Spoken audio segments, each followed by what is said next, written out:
चट्टान को तोड़ दिया करता है। भगवान जरा ये बताओ कि लोहे से भी ज्यादा शक्तिशाली कोई है क्या? भगवान महावीर ने कहा हां, लोहे से भी ज्यादा शक्तिशाली अग्नि हुआ करती है, जो लोहे को पिघला करके रख दिया करती है।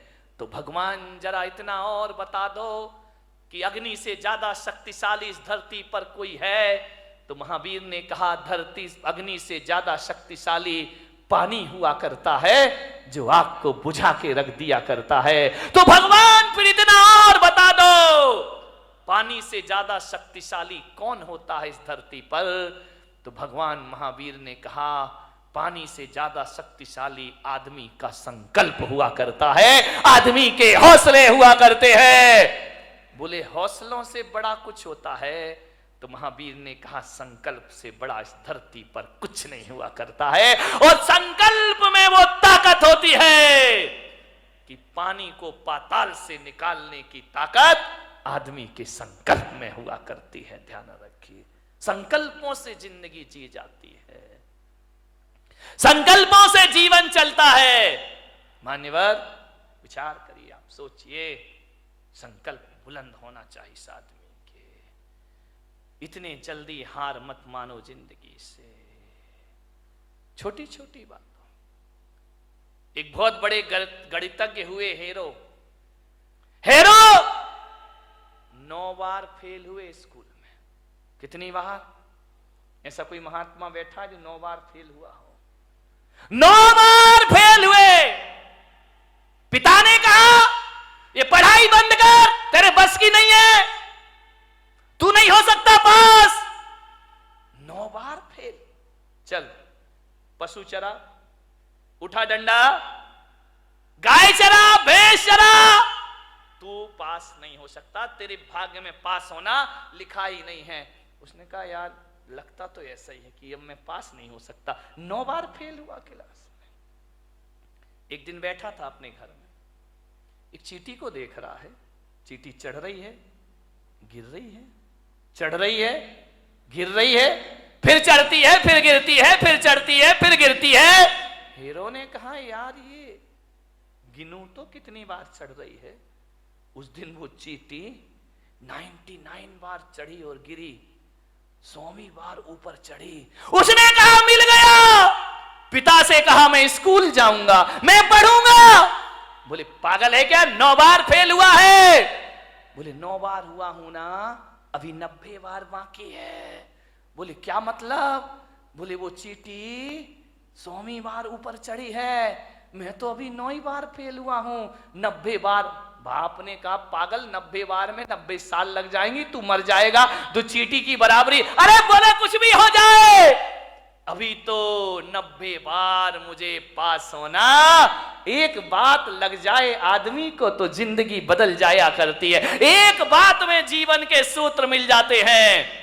बोले 90 बार तभी और पढ़ना है मुझे।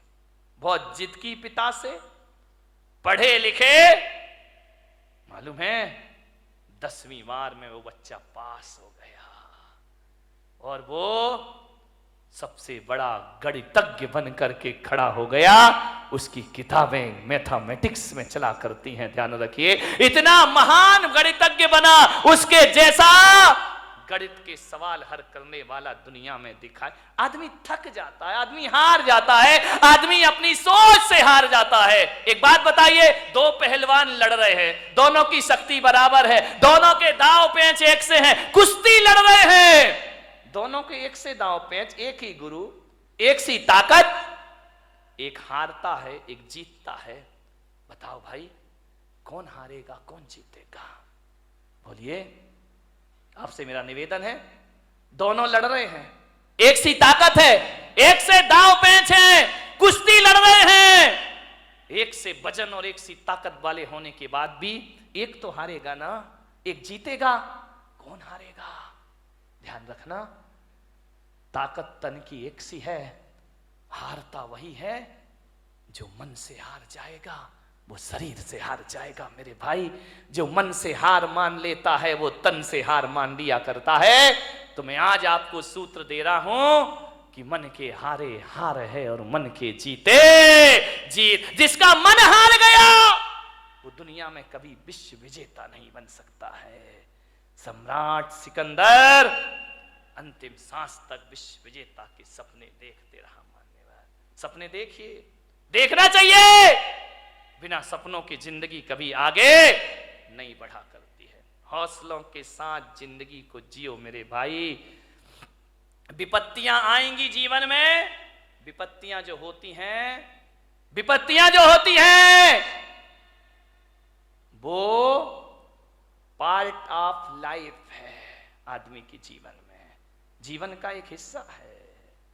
विपत्तियां पार्ट ऑफ लाइफ है और विपत्तियों में अपने आप को संभालना आर्ट ऑफ लाइफ हुआ करती है मेरे भाई। सबसे बड़ी कला हुआ करती है मुसीबतों में अपने को संभाल के रखना, बहुत बड़ी कला हुआ करती है। आर्ट ऑफ लाइफ बनाओ, पार्ट ऑफ लाइफ को ध्यान रखिए।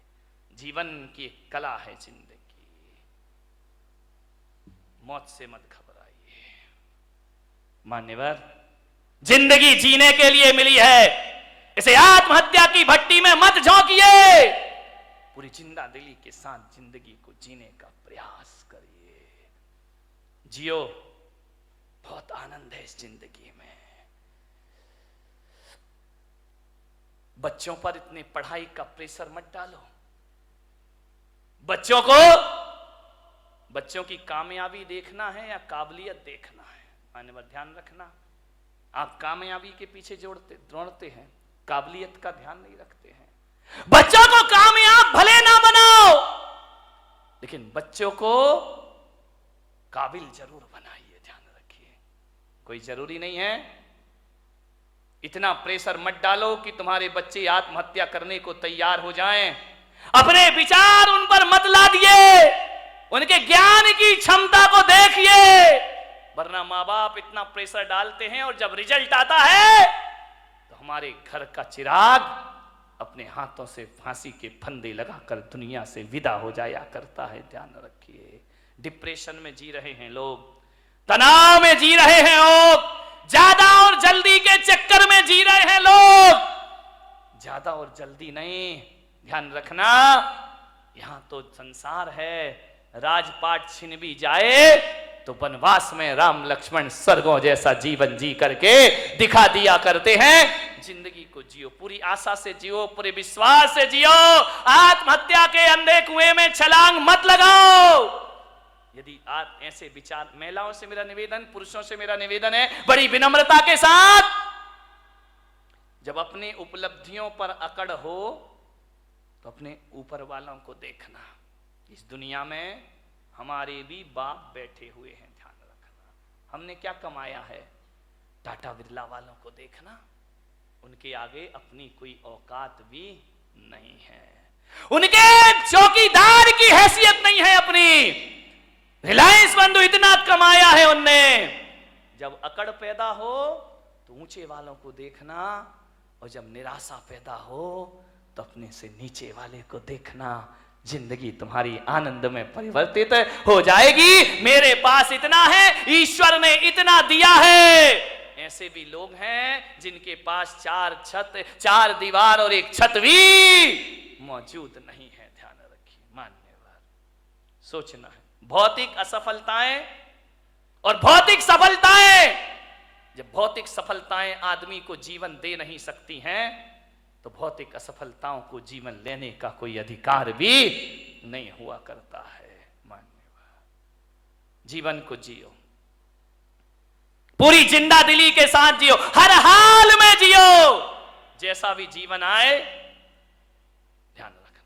माता पिता डांट दे, बच्चों को गुस्सा कर दे तो ये मत सोचना कि मेरे बाप ने मुझे डांट दिया, मेरी मां ने मुझे डांट दिया। बच्चों से मेरा निवेदन है, सासू डांट दे तो बहू आवेश में ना आ जाए। वो इतना सा सोच ले, एक विचार बना ले कि यार माँ बाप नहीं डांटेंगे तो हमें कौन डांटेगा। ये डांटने का हक तो हमने दुनिया में माँ बाप को दे रखा है। अरे बड़े बुजुर्ग नहीं डांटेंगे तो हमें कौन डांटेगा। इतना सोच लो, बड़ी तसल्ली मिलेगी। हमारे ऊपर अनुशासन कौन रखेगा? फिर वो नहीं डांटेंगे तो कौन डांटेगा? और बड़े बुजुर्गों से निवेदन है, बच्चे बेटियां बहुएं गलती कर दें तो डांटने से पहले सोचना, बच्चे गलती नहीं करेंगे तो कौन गलती करेगा? आपका घर सुखी बन जाए। बच्चों से ही तो गलतियां होती है, बहू से ही तो गलतियां, अरे आई है बच्ची है ससुराल से आई है, हो गई गलती, उसके लिए इतना तमाशा खड़ा करने की क्या जरूरत है? जीवन को सुखी बनाने की छोटी छोटी सी बातें हैं, ये आपकी जिंदगी को बदल के रख देंगे, पलट के रख देंगे। गलतियां तो बच्चों से ही होती हैं। बड़े सोच लें बच्चे तो गलती करेंगे ही करेंगे, और बच्चे सोच लें माँ बाप तो डांटेंगे ही डांटेंगे। जिंदगी को समझना, आराम से जियो। जिंदगी जीना एक कला है मेरे भाई, इस कला को थोड़ा सा सीखिए। ये जिंदगी बोझ भी होती है और जिंदगी वरदान भी हुआ करती है मेरे भाई। कांटों पे नजर होगी तो दुनिया में कांटे ही कांटे हैं, फूलों पे नजर होगी तो दुनिया में फूल ही फूल हुआ करते हैं। मान्यवर, निवेदन है आपसे, पूरी जिंदगी को हौसले से जीने का प्रयास, हर हाल में जियो। एक साधु थे, अपनी बात समाप्त करता हूं। कुटिया में बैठे हुए थे और अचानक कोई एक गाय लेकर आया कि संत जी गौदान देता हूं, आज से ये गाय आपके आश्रम में रहेगी। संत ने कहा मजा आ गया, ये गाय मेरे आश्रम में रहेगी। बोले चेले चपाटी थे, बड़े खुश हुए, गाय आ गई, गाय आ गई, कल से दूध पिएंगे, दही बनेगा, छाछ मिलेगा, मावा मिलेगा। बहुत खुश हुए। संत ने गाय की बड़ी सेवा की, बड़े अच्छे से रखा, घास खिलाई, पानी पिलाया, बड़ी मस्ती संत की। 3 दिन बाद पता चला कोई गाय उठा के ले गया। संत ने कहा मजा आ गया। अरे चेलों ने कहा बाबा जी पागल हो गए क्या? गाय आई थी तब तो मजा आया था, ये चली गई तो अब काहे का? अरे बोले बड़ा मजा आ गया, बड़ी जिंदगी आनंदमय हो गई। अरे बोले संत जी पागल, दिमाग खराब तो? अरे बेटा नाचो, गाय गई, गाय गई। अरे बोले अब दूध कहां मिलेगा, मावा कहां मिलेगा, छाछ कहां मिलेगा?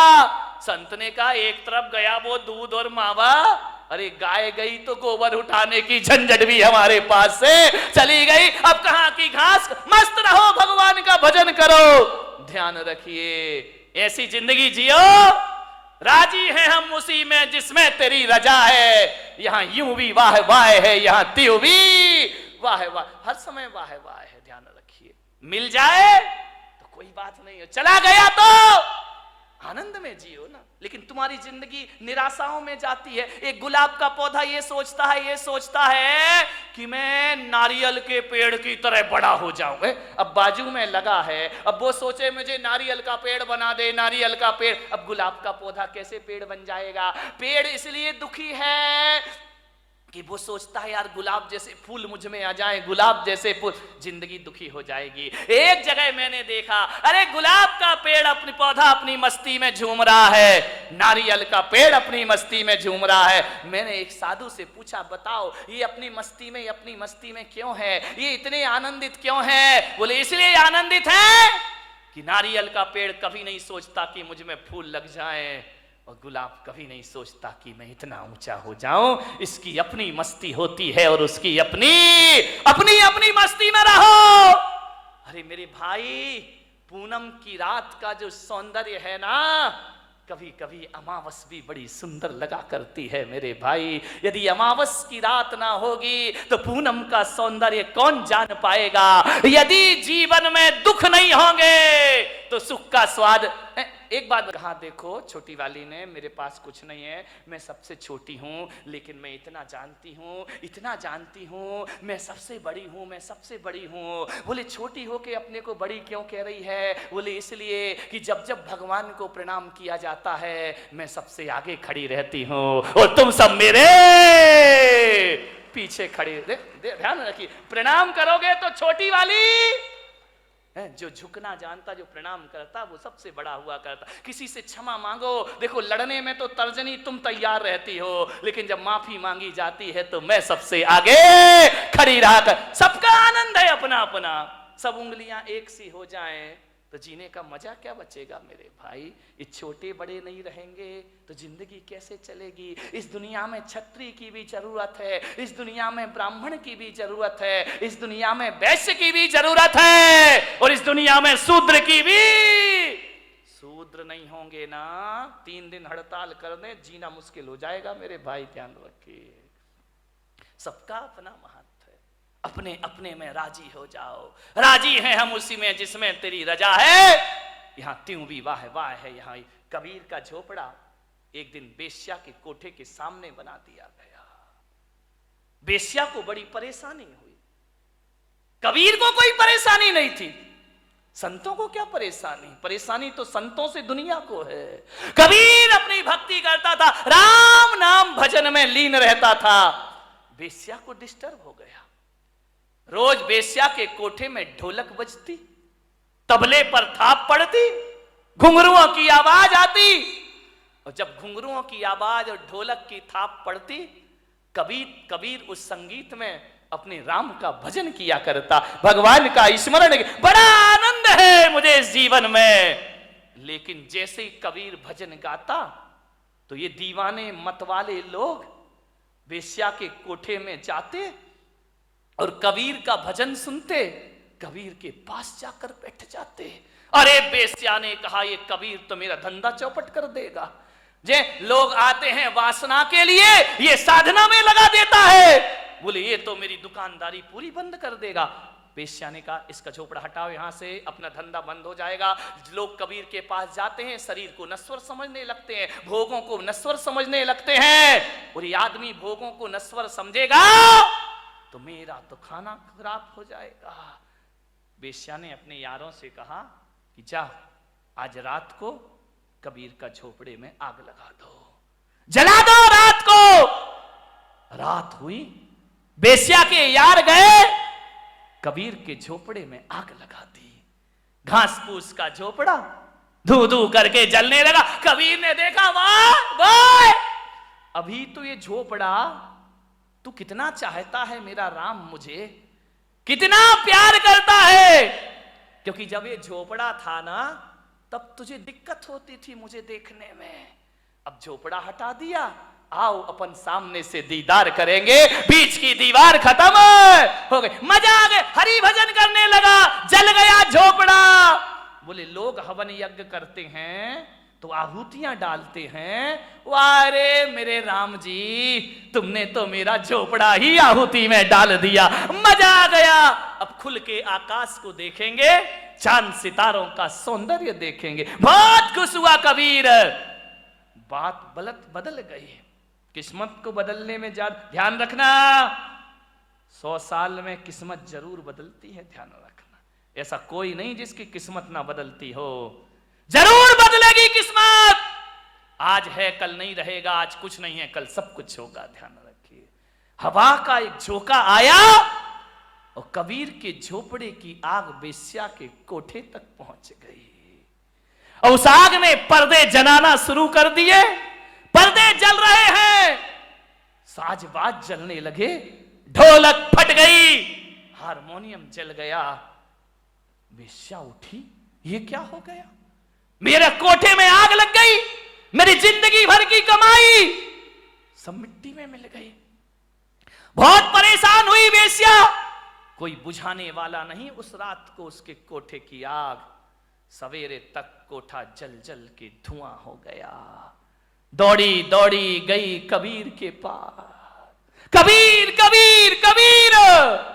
कबीर तो भगवान की राम धुन में लगे हुए हैं। अरे कबीर उठो, देखो ये क्या हो गया है। कबीर भगवान के भजन में ले, वाह मेरा हरि, मेरा परमात्मा, मेरे राम, बड़ी कृपा है, बड़ी मेहरबानी है तुम्हारी। बेश्या ने कहा, कबीर तेरे तो आगे पीछे कोई नहीं है, तू तो साधु अक्खड़ फक्कड़ है, मेरी तो जिंदगी भर की कमाई धू धू करके जल गई कबीर, मैं बर्बाद हो गई। कबीर ने आंखें खोली, क्या हुआ वेश्या? देख कबीर, मेरा कोठा जल रहा है, धू धू करके राख हो रहा है मेरा कोठा, बचा ले कबीर, बचा ले। कबीर ने कहा, इसमें मैं क्या कर सकता हूं? बोले कबीर, मुझे माफ कर, मैं प्रायश्चित चाहती। अरे किस बात का प्रायश्चित? बोले तेरा कोठा जलवाया था मैंने। किससे? मेरे यारों से। तो कबीर ने कहा, मैं क्या करूं? तू मेरी अपराधिन है ही नहीं। तेरे यार ने मेरा झोपड़ा जला दिया, मेरे यार ने तेरा कोठा जला दिया। ये तो दो यारों की लड़ाई है, तेरी मेरी तो कोई बात है ही नहीं। ना तेरी गलती ना मेरी गलती। तेरे यार ने मेरा झोपड़ा जलाया तो मेरे यार ने तेरा कोठा। ये दो यारों की लड़ाई है। अब देख बेस्या, किसका यार दमदार है। देख, मेरा यार दमदार है या तेरे यार? जो कल यार तेरे साथ घूमा करते थे तेरे लोग, आज एक भी तेरे पास नहीं है। और आज झोपड़ा जलने के बाद मेरा हरि मेरे पास हमेशा से मौजूद है। बारामती वालों, यारी करो तो ऐसी करो, जिसका यार दमदार हो उससे दोस्ती करो मेरे भाई। ऐसे यारों से क्या दोस्ती करना जिंदगी में। आनंद में जियो। सूरत में एक मेरे भक्त ओम प्रकाश बाबूजी अब इस दुनिया में नहीं है, मैं भीलवाड़ा में कहीं था। रात पता चला कि उनकी फैक्ट्री में आग लग गई, धू धू करके फैक्ट्री जल गई। मेरे पास, मेरे स्टाफ के पास फोन आए कि बाबूजी की झोपड़ी, बुरी मिल जल गई है कपड़ों की। वो जिन शरणम के अध्यक्ष थे उस समय, बाबूजी की फोन पर स्पीकर खोल के बात हुई। मैंने कहा बाबूजी, ये जो मिल जल गई आपकी, कहां हैं आप? बोले कहां हूं? सामने खड़ा हूं, मिल जल रही है कपड़े की। आप कुछ नहीं कर रहे? क्या करना महाराज, कर भी क्या सकता हूं? मैं तो बुझा नहीं सकता। बुझाने वाले अपना काम कर रहे हैं, मैं अपना काम कर रहा हूं। मैंने कहा क्या हुआ? कुछ नहीं महाराज, चिंता मत करो, आपका हाथ हमारे सिर पर है, ऐसी 10 मील फिर खड़ी करने की मैं ताकत रखा करता हूं। वो आदमी कमजोर नहीं पड़ा, वो शख्सियत कमजोर नहीं पड़ी, हौसले हैं महाराज। आपका शिष्य इतना कमजोर नहीं है। 2 मील क्या, ऐसी और भी जल जाए तो भी मेरे मन में कोई फर्क पड़ने वाला नहीं है। मैंने कहा बाबूजी, आप उस समय क्या महसूस कर रहे थे जब वो मुझसे मिलने आए? बोले क्या कर रहा था? आपका हाथ सिर पर है ना, भगवान मेरे साथ है ना। तो मैंने कहा जब मील जली हुई देखी आपने तो क्या महसूस किया? बोले यही किया कि पेड़ से कुछ पत्ते हैं झड़ गए हैं, पतझड़ है, सावन फिर आएगा, मैं फिर हरा हो जाऊंगा। ध्यान रखिए, कपड़ा ही तो जला है, मील ही तो जली है, मेरे हौसले तो नहीं जले हैं ना। और आपको विश्वास नहीं होगा, 6 महीने में बाबूजी ने दूसरी मील खड़ी कर दी उसी जगह पर जाकर। मान्यवर